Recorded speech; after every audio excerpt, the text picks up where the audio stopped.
Os Mestres da Verdade na Grécia Arcaica, por Marcel Detienne, tradução Andrea Dacher, editora Jorge Zahar Editor, canal Leconde.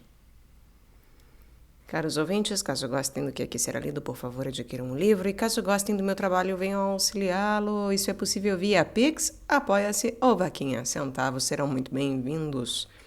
Também é possível auxiliar o canal comprando livros que chegarão até mim pela lista de desejos da Amazon. Ou ainda, é possível auxiliar o canal tornando-se membro. Torne-se um membro você também. Isso ajuda aí muito na divulgação, ampliação, melhoramento do que aqui é feito. Muito obrigada a todos pela presença. Eu desejo uma boa escuta e também conto com a compreensão de vocês para curtir, compartilhar, comentar, pois tudo isso faz muita diferença em termos de engajamento. Mais uma vez, obrigada pela presença. Eu desejo a todos uma boa escuta. Capítulo 3. O Ancião do Mar. Após descrever os filhos da noite, potências negativas, Hesíodo enumera os descendentes de Ponto. Em primeiro lugar, o mais antigo e também o mais venerável, Nereu, o Ancião do Mar. Abre aspas. A onda engendrou Nereu, Apseudes e Aletes, o primogênito de seus filhos. É chamado ancião porque é nemertes e benigno ao mesmo tempo, porque jamais esquece a equidade e porque só conhece os pensamentos justos e benignos. Fecha aspas. 3 epítetos conferem a Nereu uma importância excepcional. Ele é Aletes, Apseudes e Nemertes. A associação desses 3 epítetos parece apresentar um caráter tradicional, pois tornamos a encontrá-los com uma correlação perfeita na definição da palavra mântica mais elevada, a de Apolo. Quando no hino homérico que o celebra, Hermes toma a palavra diante dos deuses, procede através de um argumento ad hominem dirigido a Apolo. Atribui a si próprio as virtudes consagradas do seu rival. Vou dizer a Aletia, sou Nemertes e sou Apseudes. A verdade do ancião do mar parece então abranger 2 domínios, mântica e justiça. Qual é a natureza dessa verdade? Para responder essa pergunta, devemos primeiramente compreender as relações de Aletia com a mântica e com a justiça, e depois precisar as modalidades da justiça que traz de volta o ancião do mar. A verdade de Nereu só pode ser desvelada se considerarmos as instituições que parecem ter estreitas relações com o ancião do mar. Na Teogonia de Hesíodo, Nereu é um justiceiro, mas para toda uma tradição ele encarna uma potência mântica cuja sabedoria foi sempre elogiada pelos antigos e cujas máximas foram cuidadosamente transmitidas. Suas consultas ficaram célebres. Nereu é inclusive o chefe de uma linhagem de divindades oraculares. Sua filha, Eidó, leva o nome de Teonoé, abre aspas, porque conhece todas as coisas divinas, o presente e o futuro, privilégio herdado do seu avô Nereu, fecha aspas. Quando Glauco, que pertence à mesma família dos deuses do mar, se apresenta aos argonautas, diz-se o profeta do ancião do mar, marido de Panteídia, a onisciente, é um intérprete Apseudes. Entre as divindades do tipo de Nereu, entre Pórcis, Glauco, Ponto ou Alius Geron, a função mântica estabelece um parentesco e até mesmo uma identidade. Mas o campo da mântica constitui uma ordem de pensamentos que concede a Aletia um lugar predominante. Saber e palavras mânticas se afirmam em uma determinada concepção da verdade. Não faltam provas. No hino homérico a Hermes, as antigas divindades concedidas a Hermes por Apolo são mulheres abelhas, que permitem a realização de todas as coisas aonde quer que vão. Dotadas de um saber mântico, elas dizem a Aletia. O oráculo de Ismênion é chamado a sede Aletes dos adivinhos. Quando Tiresias refere-se a seu saber, fala de sua Aletia. Os oráculos noturnos, suscitados por Gaia, dizem a Aletozone. Cassandra é uma Aletomantes. As visões dos sonhos pertencem também à Aletheia. Enfim, Olímpia é um exemplo de maestria de Alétia, pois é lá que os adivinhos, abre aspas, interrogando a chama do sacrifício, perguntam a Zeus se quer favorecer os homens cujo coração arde pelo desejo de obter uma grande vitória e o reconforto dos seus trabalhos. Fecha aspas. Por outro lado, segundo determinadas tradições, Alétia é o nome de uma das nutrizes do grande deus oracular, Apolo. Nereu é, de pleno direito, um mestre de Alétia, pois ele possui o privilégio do mais antigo saber oracular. Mas a Alétia do Ancião do Mar não faz referência unicamente à sua potência mântica. Ela subsume igualmente seu poder de nunca esquecer a equidade e de ter somente pensamentos justos e benignos, ou seja, sua função de justiça. Como sua filha Teonoé, Nereu é, de fato, abre aspas, um santuário vivo, um templo augusto de Dique, fecha aspas. Mas no pensamento religioso, a justiça não constitui um campo distinto do campo da verdade. As afinidades de Dique e de Alétia são múltiplas e bem atestadas. Quando Epimênides chega em pleno dia na gruta de Zeus de Dictaios e permanece ali sonhando durante vários anos, ele conversa com os deuses e fala com Alétia e Dique. A associação é tão natural que Esíquio define a Alétia como as coisas de Dique, as de Caia. Além disso, se Cronos é, em virtude de um jogo de palavras, Cronos, o pai de Alétia, ele o é, sem dúvida, como diz Plutarco, por ser naturalmente o mais justo. A Alétia é, de fato, a mais justa de todas as coisas. Fundamentalmente, sua potência é a mesma da Dique. A Alétia, abre aspas, que conhece todas as coisas divinas, o presente e o futuro, fecha aspas, responde a Dique, abre aspas, que conhece em silêncio o que vai acontecer e o que já se passou, fecha aspas. Neste nível de pensamento não há nenhuma distância entre a verdade e a justiça. A potência de Alétia abrange, portanto, um duplo domínio, mântica e justiça. O duplo campo da extensão de Alétia, do Ancião do Mar, permite definir a natureza das formas da justiça que ele preside. São procedimentos judiciais que recorrem a formas de adivinhação e, até certo ponto, confundem-se com elas. Este tipo de juízo não é insólito. No século VI, ainda encontra-se em uso em Mégara. Abre aspas. Preciso julgar este assunto, diz Teógenes, tão exatamente como faria com o cordel e a régua, devolver equitativamente o que cabe às duas partes, recorrendo aos adivinhos, aos pássaros, aos altares ardentes, para poupar-me da vergonha de uma falha. Fecha aspas. Mas os deuses do tipo de Nereu, Proteu ou Glauco habitam o âmago dos elementos marítimos. Eles outorgam uma justiça original. Para consultar Glauco, é preciso tomar um barco, e o deus então profetizará ao surgir dentre as ondas. De fato, estes deuses patrocinam uma justiça do mar, justiça de caráter ordálico, que pertence ao passado mais remoto das civilizações mediterrâneas.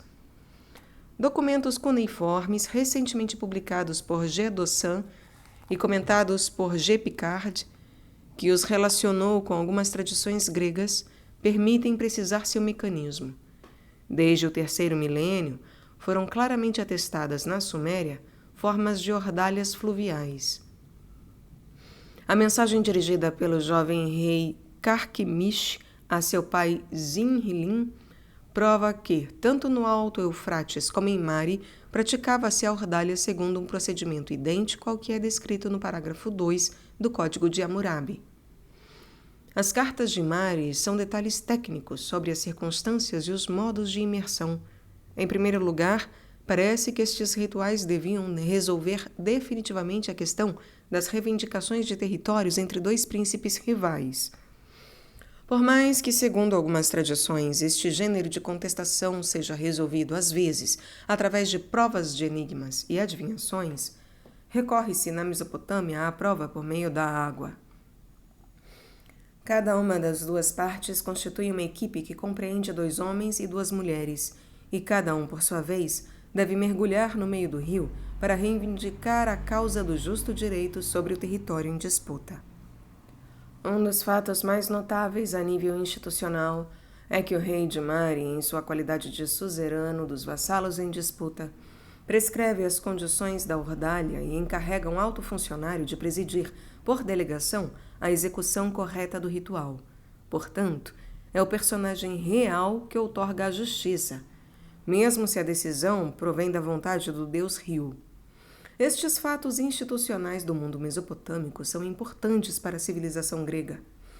Determinadas tradições míticas da Grécia parecem indicar de fato que, quando os aqueus micênicos se instalaram nas paragens de Colofon, tiveram conhecimento desde o século XIV de alguns usos e crenças do mundo asiano, que os hititas, sem dúvida, contribuíram para que passassem a ser conhecidos pelo arquipélago Egeu. Mas é extremamente significativo, como nota Charles Picard, que estes rituais ordálicos, passando às populações gregas, tenham sofrido um ligeiro deslocamento à esquerda, no que se refere ao caráter geográfico. Já não é mais o rio o meio empregado nas ordalhas, mas o mar que banha as costas e encerra as ilhas. Quando surge um conflito entre Minos, inculpado de violência contra uma virgem, e Teseu, que toma sua defesa, o caso é resolvido mediante um duelo por milagre. Para provar sua divindade, Teseu mergulha no mar em busca do anel que acabara de jogar no fundo do oceano. Penetra então no mundo dos deuses e prova sua qualidade divina ao surgir das ondas, são e salvo com o seu anel. Como o rio para os sumérios, o mar é para os gregos uma forma do além. Para se retornar dele, é preciso o consentimento dos deuses. Entre estas provas do mar, existe uma que indica ainda mais nitidamente os traços de uma ordalha por imersão. No livro 4 de suas histórias, Heródoto conta a história de Frônima, a Virgem Prudente. Frônima, a Virgem Prudente, caluniada por uma mãe desnaturada e entregue por seu pai a um mercador chamado Temíson, o Justiceiro. Uma vez em alto mar, o homem amarra a moça com uma corda, lança-a em meio às ondas e depois retira-a viva. O mar deu seu veredito. Os contemporâneos de Solon compartilhavam ainda a crença de que o mar, quando não sofre nenhuma perturbação, é a justiça para todos.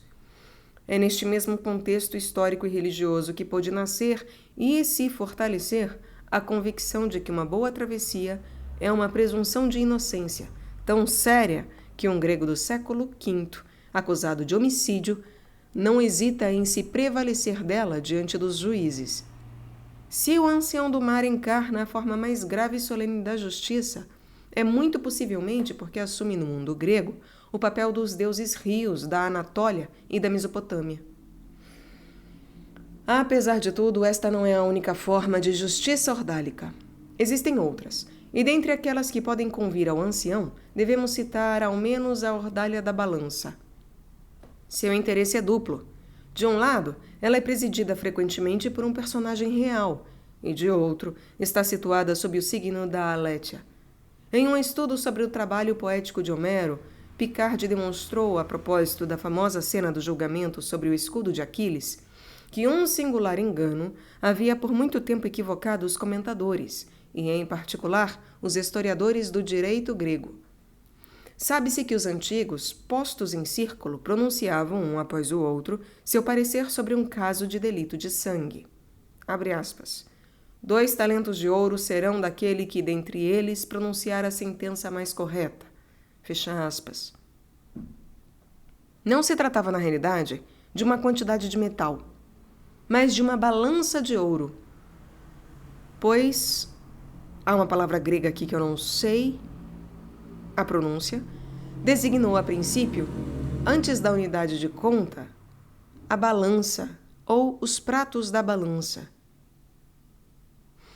Sem dúvida, o poeta que descreveu a obra de arte não a teve diante dos olhos e confundiu esta palavra grega, que tem o sentido de balança, com a mesma palavra que designa um certo peso de metal. Assim, a balança de justiça não está mais presente em um testemunho tão antigo. Como o hino homérico a Hermes atesta, a balança aparece quando Zeus preside um julgamento. É a mesma balança que Zeus intendente leva à mão quando decide a sorte de uma batalha ou de um guerreiro. O uso da balança nos procedimentos jurídico-religiosos remete-nos ao mais remoto passado da Grécia, a civilização micênica, onde, podemos saber através das tabuletas, tudo era pesado, onde o intendente e a balança eram o olho do rei, sua justiça.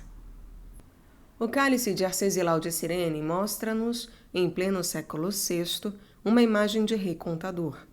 Sentado em um trono e vestindo as roupas de cerimônia, Arcesilau II fiscaliza a entrada dos seus rendimentos. Diante dele, ergue-se uma grande balança em torno da qual as pessoas se movimentam.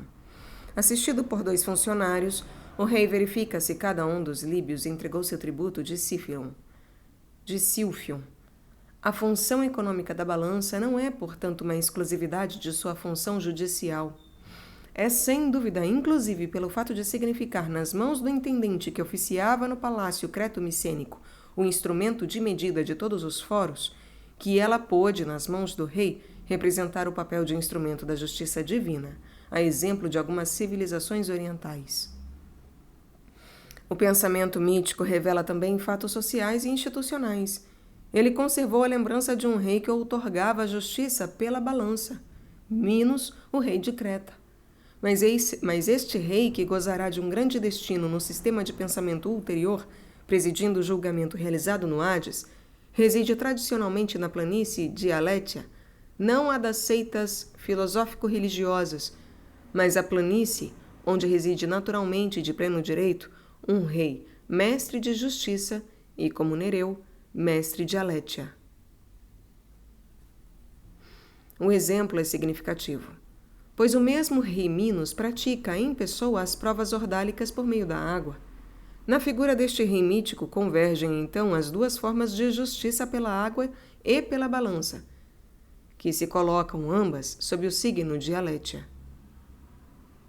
Através das formas de justiça que parecem ter alguma relação com a imagem do ancião do mar, uma instituição começa a se destacar, função de soberania. Quais são os outros índices que permitem reconhecer na figura do ancião do mar um modelo de soberania? São, em primeiro lugar, seus aspectos políticos. De fato, dentre as 50 filhas de Nereu, se a maior parte possui nomes que designam uma imagem de navegação e de tráfego marítimo, praticamente 10 dentre o resto levam nomes de virtudes políticas. Leágora, Evagore, Laumedeia, Polinoi, Autonoi, Lesianassa, Temisto, Prónoe.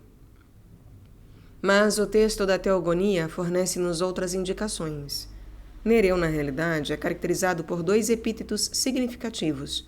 Em primeiro lugar, ele é um ancião. Uma palavra que não sei pronunciar por excelência. Contrariamente a Geras, a maldita idade provecta, Nereu simboliza a velhice, sob seu aspecto benéfico. Em uma sociedade dividida em classes etárias, ele encarna o princípio da autoridade, que naturalmente corresponde aos homens mais idosos. Mas Hesíodo confere-lhe um outro epíteto que reforça e precisa o primeiro. Nereu é o doce, o benévolo. É o epíteto que qualifica normalmente o pai de família, em oposição às crianças. Visto que na sociedade grega arcaica a criança se define negativamente, tanto em relação às adolescentes quanto em relação aos homens maduros. Pelo verbo não sei qual, a língua grega conota o grifo, a autoridade que emana de um chefe. Por esta razão, o epíteto é tradicionalmente atribuído ao personagem real, em oposição àquele que é incapaz de tomar parte das deliberações da ágora. O rei é, por excelência, o homem da palavra autoritária. É ele que toma as decisões sensatas pelo bem maior do seu rebanho, daqueles que a ele se submeteram, como as crianças que se subordinam a seus pais. O ancião do mar representa, portanto, no plano mítico, um aspecto da função da soberania. O rei de justiça em seu aspecto benévolo e paternal. Dado que Nereu é um mestre de verdade e que sua Alétia compreende tanto um poder de justiça quanto um saber oracular, poderemos extrair o significado de Alétia ao aprofundarmos estes 2 aspectos solidários da função real. Todos os traços do Ancião do Mar contribuem para que possamos definir a função de soberania que conhecemos essencialmente através de diversas tradições míticas ou legendárias, que podem, por sua vez, esclarecer alguns aspectos de Nereu, situando-os no quadro global do rei mítico. Em uma época muito remota, podemos notar que a função de soberania representou na Grécia um papel comparável ao que teve nas grandes civilizações do Oriente Próximo. Em uma sociedade que concebe a soberania através de um vocabulário pastoral, o rei é o pastor de homens. Seu poder resplandece através do seu papel de detentor e distribuidor das riquezas.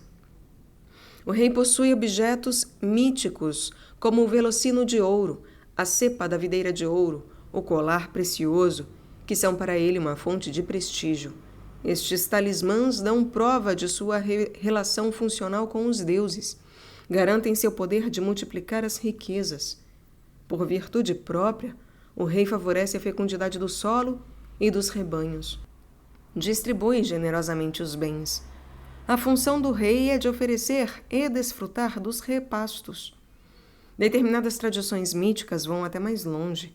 O rei é um mago, senhor das estações e dos fenômenos atmosféricos. Aquilo que entrevemos da civilização micênica leva-nos a pensar que o tipo de rei cuja lenda perpetua a lembrança corresponde, no plano mítico, ao estatuto da soberania na Grécia micênica. No sistema palacial, de fato, o Anax centraliza todos os poderes. Ele domina a vida econômica, política e religiosa. Nesta época, a função de soberania encontra-se inseparável da organização do mundo. A função da soberania encontra-se inseparável da organização do mundo, e cada um dos aspectos do personagem real é uma dimensão de sua potência cósmica. Neste plano mítico, qual é o lugar da justiça na função real? Teria ela um caráter comum a um saber mântico?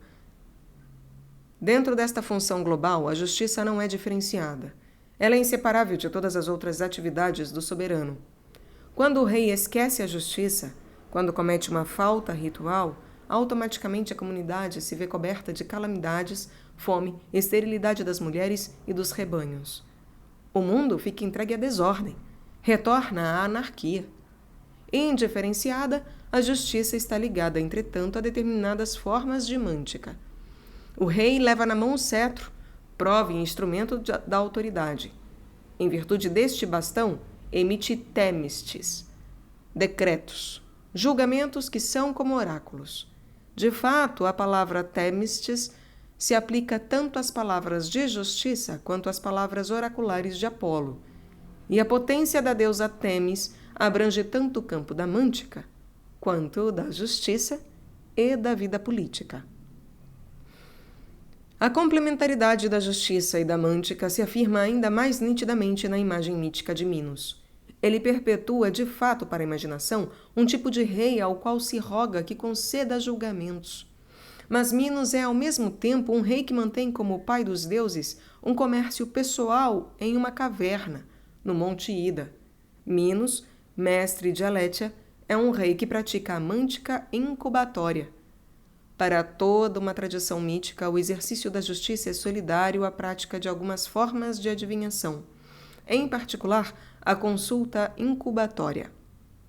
Quando o declínio do sistema palacial leva ao desaparecimento da soberania como função absoluta, o Basileus, que sucede ao Anax, conserva alguns dos seus privilégios e, em particular, o de ser senhor da justiça.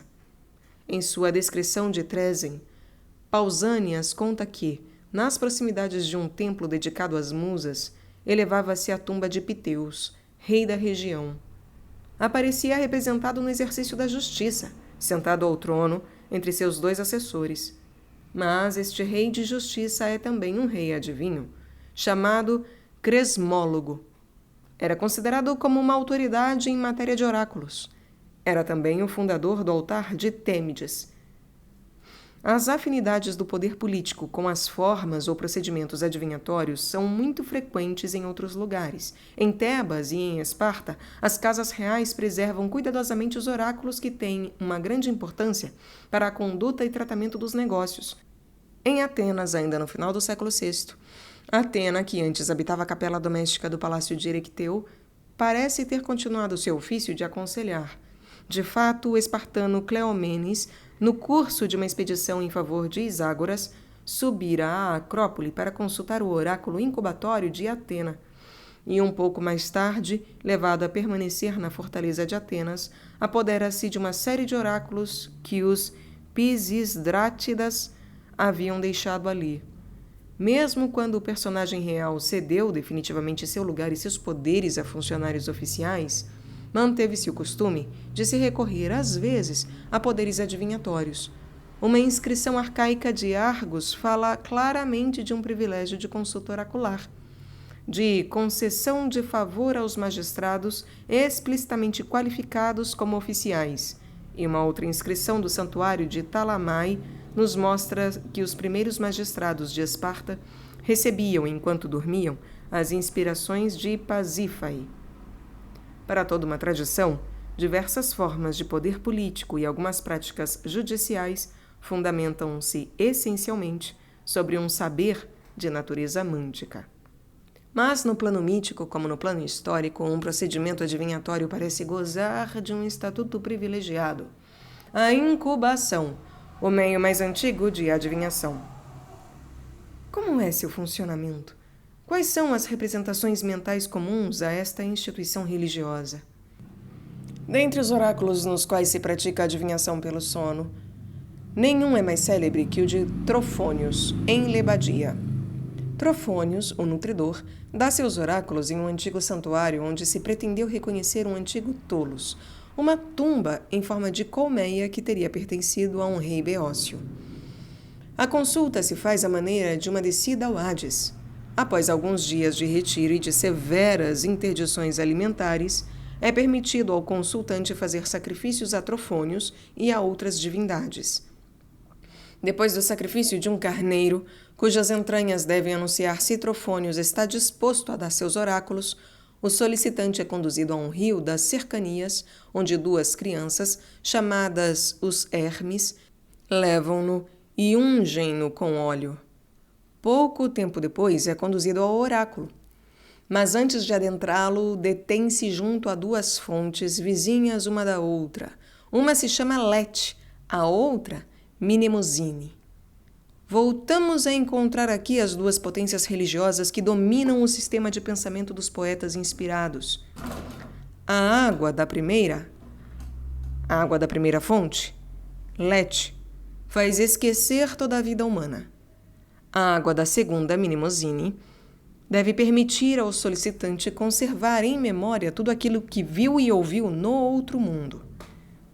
Depois de beber a água de ambas as fontes, desliza pela boca oracular adentro, passando primeiro os pés, depois os joelhos, o resto do corpo, diz-se, é puxado com violência.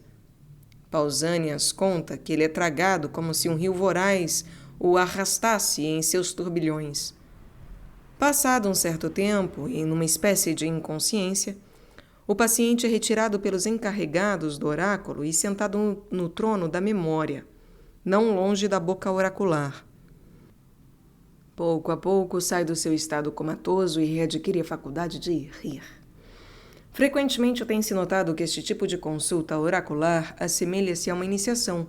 Os tabus alimentares, o período de enclausuramento, preparam a entrada em um mundo estranho ao mundo dos humanos. A gargalhada final, ao contrário, marca a ruptura com o período de tensão e o retorno à vida cotidiana depois da viagem ao além. Trata-se, com efeito, de uma viagem ao mundo sobrenatural e invisível. Ao beber a água de Lete, que é a água de morte, e que abre as portas do Hades, o consultante torna-se semelhante a um morto, põe a máscara de um defunto e desliza ao seio da terra-mãe. Por meio da água, entra na planície do esquecimento. Mas ele teve o cuidado, antes de partir, de beber a água da segunda fonte, de tomar o viático que lhe permitirá entrar em contato com as potências do além, de retornar enriquecido por um conhecimento que não se limita mais ao momento presente, mas se estende ao passado e ao futuro.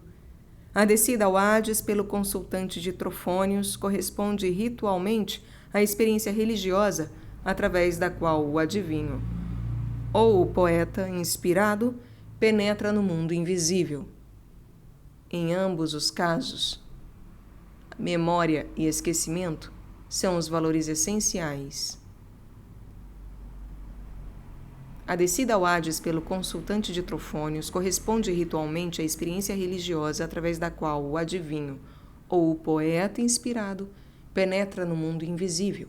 Em ambos os casos, memória e esquecimento são os valores essenciais. Ao sair da consulta incubatória, o iniciado se vê dotado de uma memória, de um dom de evidência que não se diferencia de modo algum do dom dos poetas e dos adivinhos. Em virtude da água de memória, o consultante de Trofônios se beneficia de um estatuto equivalente ao de um adivinho, como Tiresias, como Anfiaral. Assim ele se torna um vivo entre os mortos. É neste contexto que a aletheia judicial e adivinhatória ganha toda a sua significação. A aletheia é, de fato, um tipo de doblete de Mnemosyne. A equivalente entre as duas potências pode se estabelecer sob 3 pontos. Equivalência de significado. A aletheia possui o mesmo valor que Mnemosyne. Equivalência de posição. No pensamento religioso, a aletheia é, como Mnemosyne, associada a experiências de mântica incubatória. E equivalência de relação. Ambas são complementares à aletheia. A equivalência de significação é a mais manifesta. Como Mnemosyne, a aletheia é um dom de evidência. É uma onisciência, como a memória, que engloba passado, presente e futuro. As visões noturnas dos sonhos, chamadas alethosine, abrangem o passado, o presente e tudo aquilo que deve existir para muitos mortais durante seu sono obscuro. E a aletheia do ancião do mar é conhecimento de todas as coisas divinas, do presente e do futuro. Potência mântica, a aletheia substitui às vezes Mnemosyne em algumas experiências de mântica incubatória. Basta lembrar a aventura de Epimênides. É com a aletheia, acompanhada por Dike, que este mago conversa durante seus anos de retiro, na gruta de Zeus Dictaios, onde Minos consultava Zeus e para onde Pitágoras, por sua vez, seguiu. Além disso, quando Filóstrato descreve a caverna onde Anfiaral profetiza e diz a verdade, retrata diante do oráculo uma jovem vestida de branco. Ela se chama aletheia. Enfim, entre aletheia e Lethe, a complementaridade é a mesma que entre Mnemosyne e Lethe. Luciano, por exemplo, conta que, na Ilha dos Sonhos, vira 2 templos próximos de um oráculo incubatório, um de aletheia e outro de Apate. O primeiro consagrava-se a uma potência positiva, o segundo a uma potência negativa, a um filho da noite, que apresenta grandes afinidades com Lethe. Mas, fato mais significativo, a passagem de Hesíodo relativa ao ancião do mar está inteiramente construída sobre a complementaridade de aletheia e de Lethe, complementaridade que atua em um nível duplo, etimológico e consciente por um lado, mítico e inconsciente por outro.